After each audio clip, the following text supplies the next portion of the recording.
Hi, Hi, how are you? I'm good. Dealing with financial stress, it's at times exhausting. Sure. Uh-huh. Could you please help me understand how these bad money habits can affect one's financial freedom? Okay, which one are they? Someone being unaware of where their money goes. Okay, if you are unaware where your money is usually going, it means that you don't do budgeting. So if you're not doing budgeting, it will be very hard for you to track your spendings. Okay, so it's very important that you track your spending on a monthly basis. Okay. Yes, so you ensure that you, for this month, you take a record of how you spend. So that will even help you to cut down some unnecessary expenditures. Yes. Okay, thank you. Welcome. Being procrastinate on financial matters.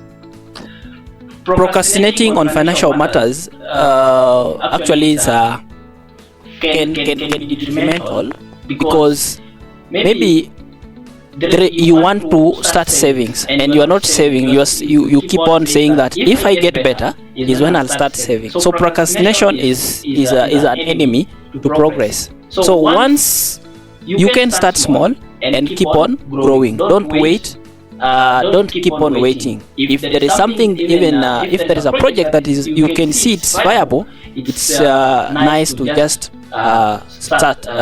Don't wait too long. Sometimes opportunity can go away when you wait for too long. Yes. That is nice. Okay. How about not prioritizing savings? Okay, that one is also okay. When you're not prioritizing savings, then it means that you are living a lifestyle that you call hand to mouth. Like if you get, you eat all. But now, if you are eating, if whatever you get, you eat all, how will you actually grow? So it's very important to always, when you get something, in as much as it is small, just keep a portion of it. With that, your savings will grow.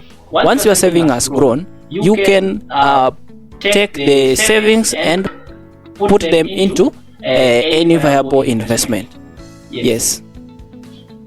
What of overspending on unaffordable items? Why in the first place, why should you buy something that is beyond your financial capabilities?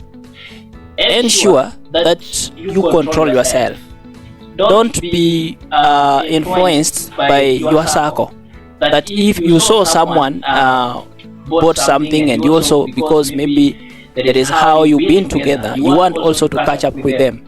Go at your own pace. Buy only the necessary stuff, and those that are not necessary, just leave them off. Yes. Surrounding yourself with negative influences.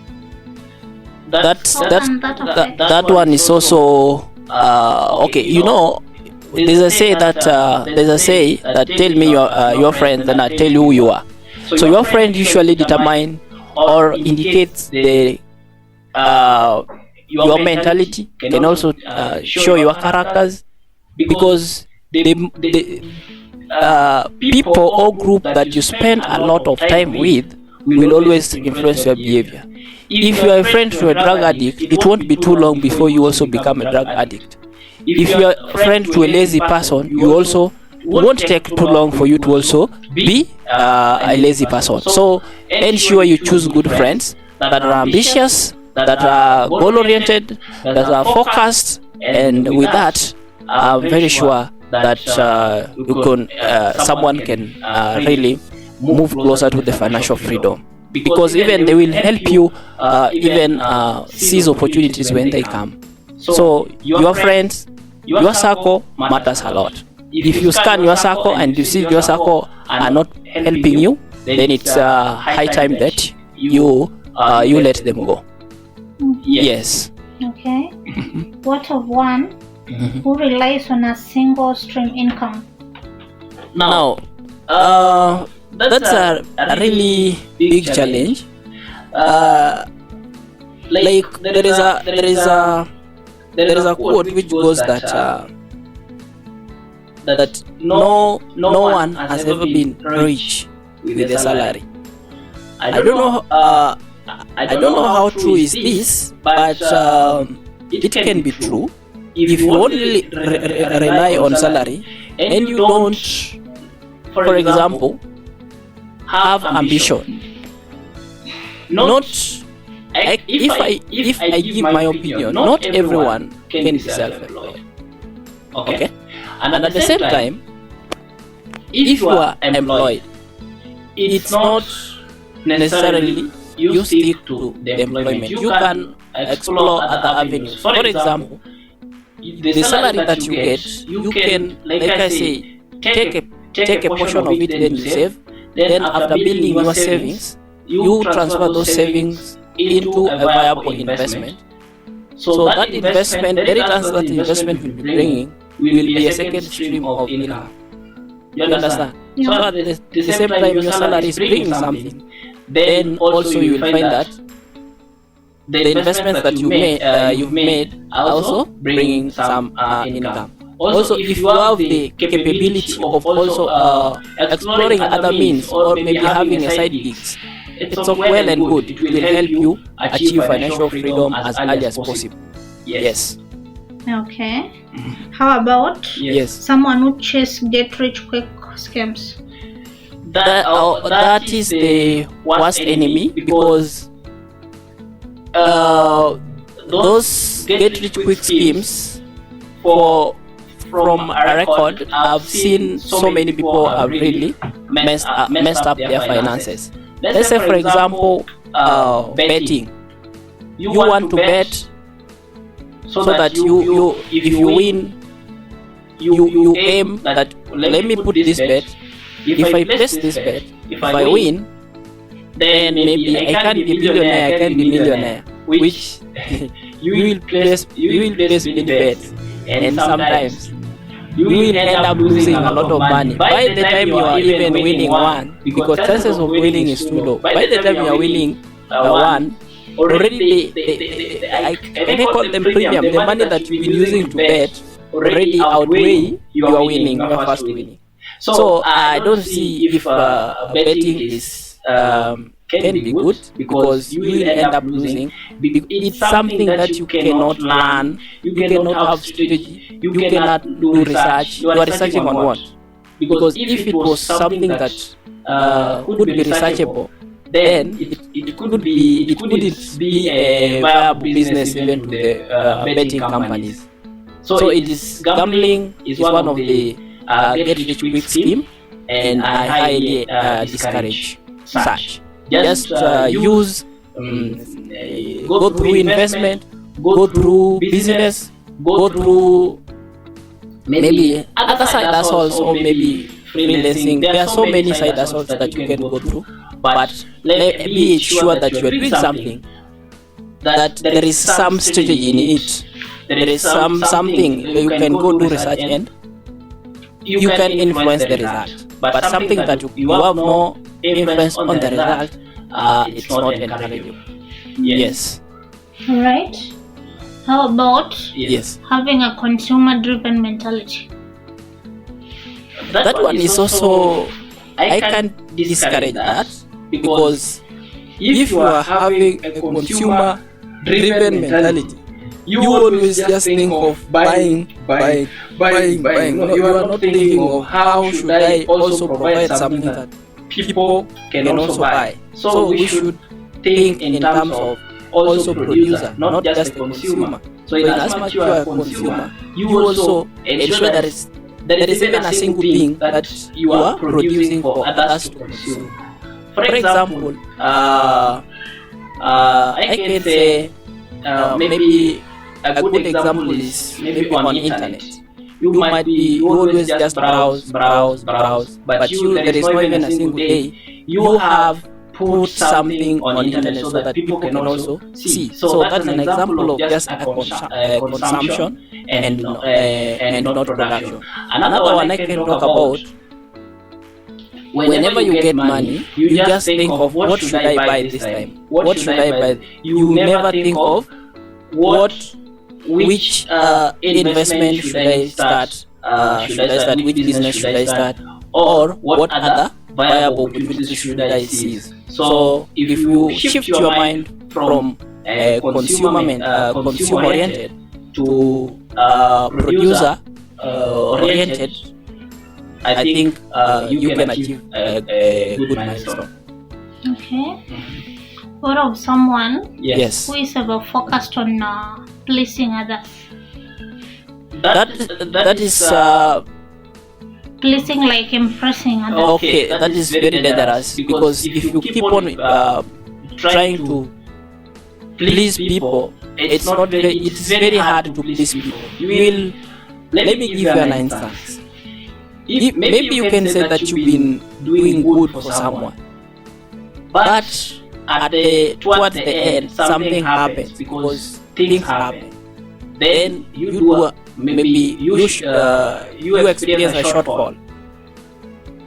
People tend to give more emphasis on wrongs than goods. So the first wrong that you do will even erase everything that you've been doing to them, all the good things that you've been doing to them. So to me, I say, let us be driven by our goals, but not pleasing people. Don't buy a car to make people. Not really buying a car, but move with your own pace. Don't do something for someone to be happy. Okay? Just don't do something so that people can see you. Just do something that you know it's aligning with your goals and your motives, and also ensure that it does not affect other people negatively. Okay? Just do something that you know it's aligning will help you achieve your goals, but don't do something for someone to see. Okay? Okay. Yes. And how is misusing credit cards a bad habit? Okay. Credit cards. Of course, like you're not using your money. Okay. Yeah. So credit cards are usually having interest. There are interest that you're paying on those credit cards. So for not using your own money, so excessive use of credit cards will put you into more, will let you pay more interest. So instead of using more credit card, just spend your actual money. Stop spending someone's money and in return pay interest for that. Instead, ensure that you invest. Yes. So in other words, just avoid debts. Fine. For consumption. Okay. Yes. And someone spending more than they earn. Okay.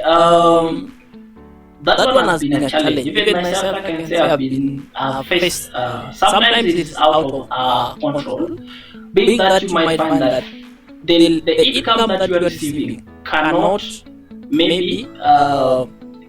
cover your expenses, because you have to live. But it is prudent to try as much as you can to live within or below your means. Okay? So if you know that maybe, for example, rent, don't live in a house. I do use this rule that rent should be 15% of your gross income. So 15%, you calculate 15% of your gross income. So if you calculate that 15% of your gross income, you are paying rent that is more than 15% of your gross income. Those are some examples of spending more than you earn. So ensure that you live within your limit, because if you spend more than you earn, it means that you will go into debt, because that more than you earn, the rest will come from where? Debt. So to avoid debt, just ensure that you plan things, you cut down on some unnecessary expenses, so that you ensure that you live within or below your means. That one will help you to save the rest and grow. Find even a little money to start some investments, and with the time the little that you're putting will grow to something. Yes. What of not setting financial goals? Now, if you don't have a goal, it means that you are not ambitious. So you must have a goal is when you know where you're headed. Okay? Yeah. So without a goal, there is nothing will be waking you every morning, waking you up every morning to start striving, to work hard. You will only work hard towards achieving a goal. So set some attainable goals and keep track of your progress. And at the end of the time time you allocated for that achievement, you check, you do a comparison. Have I attained the goal that I set, or I did not achieve it, and why did I not achieve it? So from there you can just do some adjustment and you set another goal and you keep how you are progressing. So goal is what will help you grow. So without a goal you cannot grow, because you will be, we say that you will be at your comfort zone. Yes. How about Yes. not learning about investing? Now, if you have no knowledge about investment, how will you invest and yet you don't know about investment? So it's also very important to take advantage of various programs or various avenues that you can use to upskill or have some investment. Even if it is basic, you should have some basic knowledge in investment. And it's not something that you will do once, it's something that you keep on progressing. You learn one thing today, tomorrow, just like that, and you implement, and with that I'm very sure that you do well. Now, something that is also worth noting is that if you learn and you fail to implement, there will be no growth altogether. So you ensure that if you learn something, even a simple concept about investment, try and go practice it. If you practice, then I'm very sure that you will realize growth. Yes. Fine. And finally, how about not earning enough? Now that's the okay. Not earning enough. I'm very sure that almost no one will ever say that I'm earning enough. So money is never enough. But there is some extreme cases whereby actually whatever you are earning is meager, like it's meager, okay? But money can never be enough, but it can be meager. So what you can do is maybe to see if maybe you can have explore other avenues, like maybe side hustle, like I said before, or you can change the job if maybe that job is you are not seeing yourself maybe getting a raise soon, or you work there for some time and your growth rate is down, so you can maybe decide to maybe explore other job opportunities, change job. Then after that you can also check on whether you can maybe do other side hustles. Yes, and with that, when you change your revenue or your level of income, then I think that one is also will give you an opportunity to maybe explore other opportunities like investment. Because what will you invest if you even what you can eat? You don't have even something to eat. You can't even save if you don't have something to eat. But before even I conclude, I can say that. Like I've said that money can never be enough. So me, what I can see, if you downsize on you cut down on your expenditures, I want if maybe you can try this rule. Just say that you pay yourself first. Use this rule of paying yourself first. Paying yourself first means when you receive income, take a portion of it, even if it is 5%. Start even with 5%. Just be committed to it. If it is 5%, ensure every month when your money comes, that 5% you must pay yourself first. Let's say, for example, you see we have this NSSF. It is a check-off system. They cut it. They will never hit you. Why? Government implemented that because they knew that when that money reaches your account, you will never do what? You will never send it to your savings. You will never save on your own. And that was making people who were retiring, they were retiring without with no pension. So they could not even live longer after leaving job because you have no money, and you know how stressful it is when you don't have money and you have expenses to cover.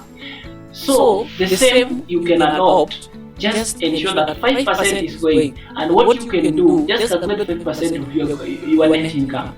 Then have a check-off system. Have that arrangement with your bank, your salary account. Tell them that I need this check-off system. Set up an investment account. It can be MMF or FIF that I talked of before. Instruct your bank that every month send this amount. So once your salary arrives, they will transact the 5%, or even if it is the 5% of that net income will go to your investment account direct. So you just forget about the 5% of it. But if you wait that let me do my expenditures, let me cover my expenditures, what remains is what I will invest, you will end up not even saving even a cent, because when money arrives, expenses are also arriving, emergencies are also coming. So for you to ensure that you commit, just make it a check-off system. Have a standing order with your bank. Tell your bank every month, this is amount I want you to remain this, and just forget about it. And I think with that we'll achieve. But money will never be enough. Yes. Okay. That was nice. Yes. And thank you. Okay. You are well satisfied. Yeah. Okay. Thank you.